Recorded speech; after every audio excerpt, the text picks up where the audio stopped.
Bienvenue Jean-Luc Blaise derrière ce micro. Merci de me recevoir à nouveau. Comme chaque mois, pour notre plus grand plaisir et je l'espère, du plus grand plaisir des auditrices et auditeurs. Alors je rappelle que vous êtes le président d'honneur de la CHASM, c'est la Société d'Histoire et d'Archéologie de l'arrondissement de Saint-Malo. Alors la prochaine conférence, je le dis dès maintenant, a lieu à l'auditorium du Carré Edéis, bien sûr à Saint-Malo, ce lundi 20 octobre à 14h30. Et donc Jean-Luc Blaise, vous allez nous parler du sujet parce que Samuel de Champlain et les Malouins seront à l'honneur. Hein. Tout à fait, Samuel de Champlain et les Malouins.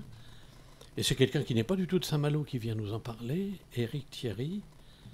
Alors Samuel de Champlain, j'imagine que pour un certain nombre de Malouins, ce nom n'est pas inconnu. En effet, en 1603, Champlain va faire son premier voyage vers la Nouvelle-France. Et en fait, il accompagne un marchand de Saint-Malo, François Gravé-Dupont, au poste de traite de Tadoussac, poste qui avait été créé 3 ans auparavant.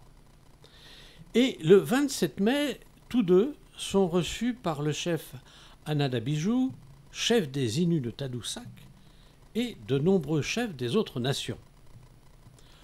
Aussitôt les échanges de fourrures terminés, les deux Français remontent le Saint-Laurent jusqu'au rapide de la Chine. Ainsi commence une nouvelle ère de commerce et de peuplement. C'est comme cela que le gouvernement du Québec présente justement ce Champlain. Je sens que vous allez nous parler du Malouin François Gravé. Eh bien oui, François Gravé, sieur Dupont, plus connu sous le nom de Dupont-Gravé, dit Gilles Foucault dans la somme des 2 volumes qu'il a écrits il y a quelques années, Saint-Malo 2000 ans d'histoire. Si on a 5 minutes, je vous en reparlerai de la nouvelle édition. Ça a été pour Champlain, ce Gravé-Dupont, un véritable mentor qui va l'initier aux alliances avec les Amérindiens et à la direction des personnels des comptoirs d'Acadie et de Québec. Ça requérait un savoir-être particulier ? Tout à fait. Et on va voir un peu des traits du bonhomme. Pensez donc en 1603 à Tadoussac, sur la côte nord, à 300 km de Québec, là où maintenant on va observer les baleines. Gravé-Dupont assure la direction commerciale de cette expédition des marchands de Rouen. Il est accompagné d'un dessinateur. Et ce dessinateur, on ne prend pas de photos à l'époque, donc le dessinateur, il garde trace des lieux, des gens, des éléments de l'environnement, du costume, par exemple, d'Anadabijou quand ils vont le rencontrer. C'est un chef donc amérindien. Hein, ce chef amérindien. Et ce dessinateur se nomme Samuel Champlain. Et de ce moment-là, ils ne vont plus se quitter pendant 26 années. 5 ans plus tard, Champlain, en 1608, fonde Québec, et on va dire que c'est le père de la Nouvelle-France. Lui, il est originaire de Saintonge, globalement la Charente-Maritime, et Samuel de Champlain n'a séjourné à Saint-Malo qu'à 2 reprises. Gilles Foucault précise le 30 septembre 1607 et le 26 août 1613. Donc c'est très ponctuel. Hein. C'est très ponctuel. Pourtant, ses relations avec les Malouins ont été intenses, mais un peu difficiles à certains moments. Peut-être c'est le caractère des Malouins, mais peut-être aussi que cet homme-là avait toujours envie d'être devant. Alors, on sait qu'il a parcouru le Saint-Laurent sur les traces de Jacques Cartier, tout en ignorant soigneusement pendant longtemps Jacques Cartier. C'est-à-dire que Samuel de Champlain, il veut être en première ligne. Je pense à certains hommes politiques actuellement. C'est un peu du même tonneau. Je veux être devant. Heureusement qu'il a bénéficié de l'expérience de Gravé-Dupont, car il a aussi dû faire face à l'opposition de nombreux marchands de Saint-Malo au monopole de la traite des fourrures qui finançait ces entreprises nord-américaines. Alors en août 2022, Jean-Luc Blaise, vous aviez reçu à ce micro, et c'est moi-même hein, qui l'avais reçu, mais c'est grâce à vous, bien sûr, à la CHASM, le collègue Jean Brodeur, qui réside au Québec. Je sais que vous gardez des contacts avec Jean Brodeur. Eh bien, tout à fait. Jean Brodeur, que j'avais reçu un mardi après-midi, débarquant avec sa valise à roulettes, débarquant de Québec et arrivant par le train et disant « Je suis en train d'écrire un roman historique sur Saint-Malo ». Mais on a établi des liens, je suis allé le rencontrer chez lui à Sherbrooke, à côté de Sherbrooke, et puis il est venu nous faire une conférence qu'il avait titrée, et d'ailleurs je le salue parce que vraisemblablement il va nous regarder dans cet échange. Il présentait sa conférence qu'il avait titrée « La Nouvelle-France, les Amérindiens, des fourrures et un Malouin oublié ». Eh bien, ce Malouin oublié, c'était bien François Gravé-Dupont. Effectivement, un peu oublié. Jean Brodeur souligne d'ailleurs que c'est vraisemblablement celui qui, à l'époque, c'est-à-dire entre 1580 et 1629, celui qui va traverser de l'Atlantique le plus souvent, puisqu'il l'a fait une vingtaine de fois. Alors, il cite aussi, Jean, le père Sagard, un des aumôniers qui approchait notre ami Gravé-Dupont, qui écrit « Gravier-Dupont était jovial de son naturel. Il aimait boire un coup, sans eau, au risque de se plaindre ensuite de la douleur d'une crise de goutte, car dans son histoire on voit souvent qu'il a des poussées de gouttes qui le laissent absolument inopérant à bord. » Il fait bonhomme, monsieur Dupont-Gravé, comme on dit. Alors, voilà, il fait bonhomme, il fait jovial. Par contre, Samuel de Champlain, lui, il fait gentilhomme. Et la statue qu'il y a de Samuel de Champlain sur les hauts de la ville de Québec, près du château Frontenac, c'est impressionnant. Mais effectivement, c'est Samuel de Champlain qui est le père de la création du Québec. Il y a une autre grande statue à côté. Oui, pas très loin. Oui, tout à fait. Et vous imaginez bien que pour faire prospérer leur commerce de fourrure, les Français dépendent des pourvoyeurs et des intermédiaires autochtones.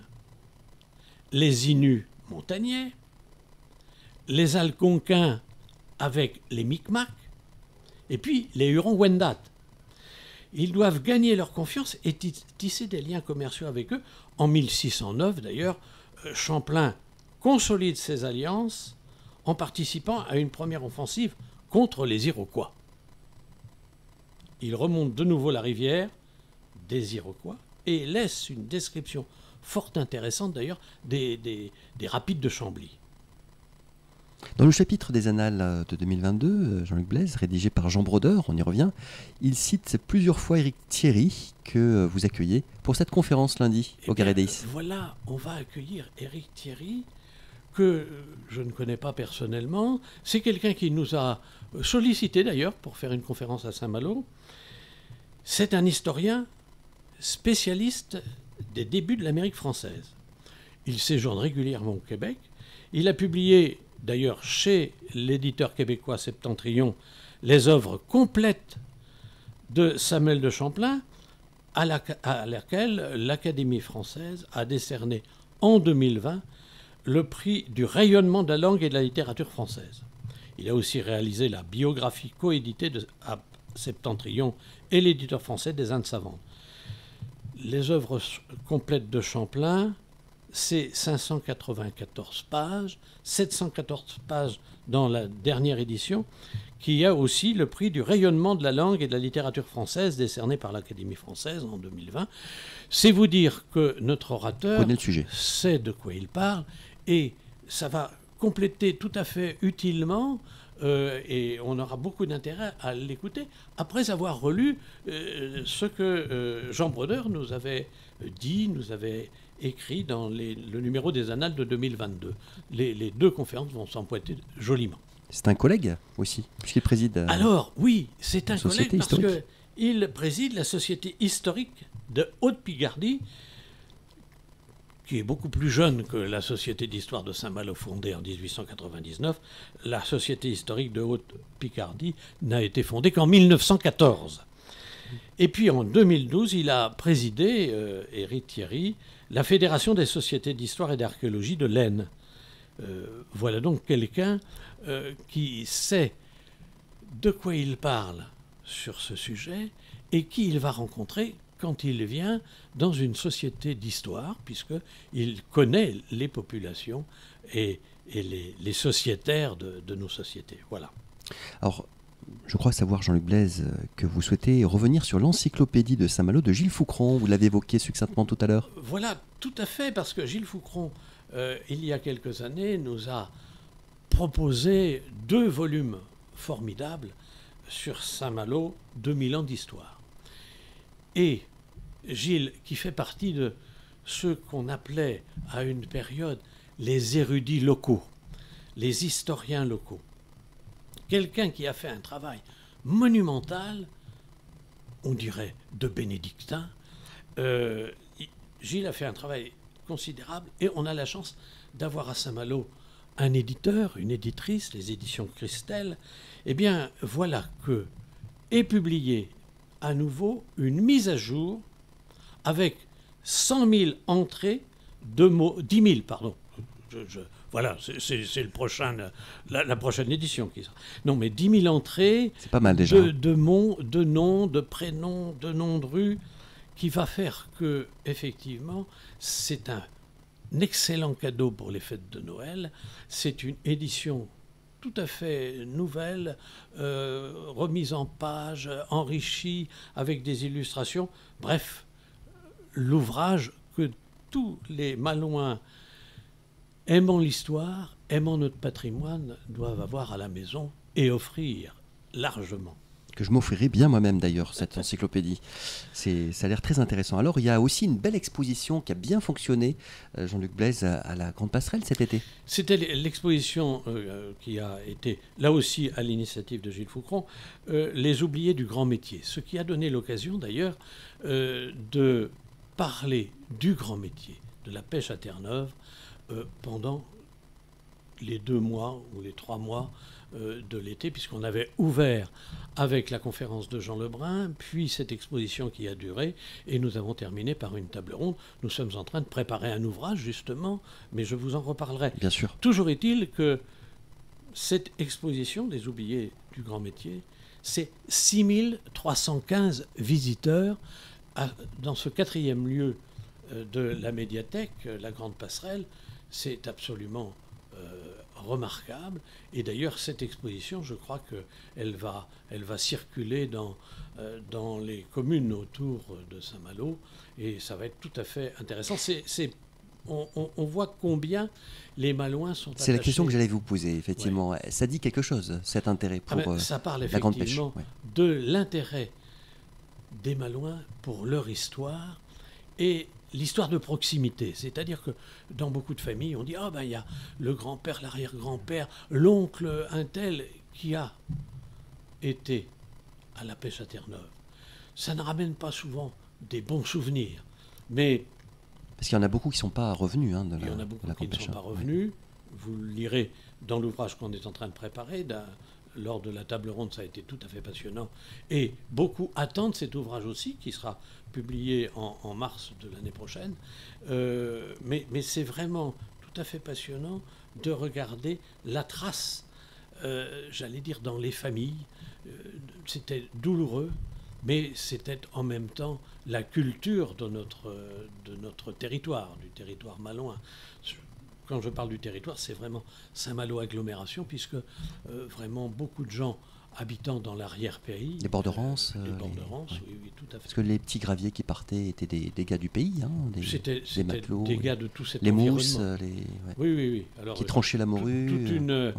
Toute une graduation. Les graviers, ces jeunes qui avaient 10-12 ans, étaient emmenés sur des grands vapeurs qui emmenaient 1400 personnes. Je suis en train d'écrire un chapitre. On peut imaginer ce que ça peut représenter quand même. Et qui étaient transportés dans des conditions misérables et qui étaient là-bas traités très misérablement. Leur métier, pourquoi on appelait ça les graviers, justement on l'a vu dans l'exposition, ils avaient comme fonction, une fois que la morue avait été ouverte, avait été aplatie d'une certaine manière, eh bien, ils la mettaient à sécher sur les graviers, sur les graves, et donc il fallait la retourner régulièrement, et c'était leur tâche. Et les parents, eh bien, d'une certaine manière, les avaient vendus eh bien, à ceux qui étaient chargés d'organiser tout cela. Le mot est fort, mais il dit aussi quelque chose, Oui, Jean-Luc oui, Blaise. le mot est fort Ouais. parce qu'il dit aussi la douleur Bien sûr. de ces jeunes. Et pour tenir, ils buvaient. De l'huile de foie de morue? Non, oui, peut-être aussi, mais surtout de l'alcool. Ouais. Et ils sont revenus, pour beaucoup, justement, atteints par cette dépendance. Un drame aussi pour les familles. Merci beaucoup Jean-Luc Blaise, président d'honneur de la Chasme, pour toutes ces précisions effectivement précieuses. On rappelle donc la conférence d'Éric Thierry, Samuel de Champlain et les Malouins. C'est donc ce lundi 20 octobre. Alors il faut venir un petit peu avant, parce que je sais que les conférences de la Chasme sont très suivies. Si vous voulez être sûr de pouvoir avoir votre fauteuil à l'auditorium du Carré Déis, c'est bien sûr entrée gratuite et ouvert à tous. Si on veut adhérer à la Chasme, c'est encore possible. Tous les mardis après-midi, on La peut Chasme venir. qui est enviée par les autres sociétés historiques de Bretagne. Oui, tout à fait. Et savantes. Et je dois dire, et je vous remercie publiquement à Radio Parole de Vie, puisque l'enregistrement de cet échange est envoyé à chacun de nos 600 sociétaires dès ce soir ou demain. Tout le monde va recevoir effectivement le lien. Nous les saluons chaleureusement, ces amoureux de l'histoire de Saint-Malo. Ils sont de plus en plus nombreux. Merci Jean-Luc Blaise, on se retrouve le mois prochain, si vous le voulez bien, Merci. derrière ce micro pour bientôt. présenter la prochaine conférence. Et bonne conférence à vous. Bon Au voyage. revoir.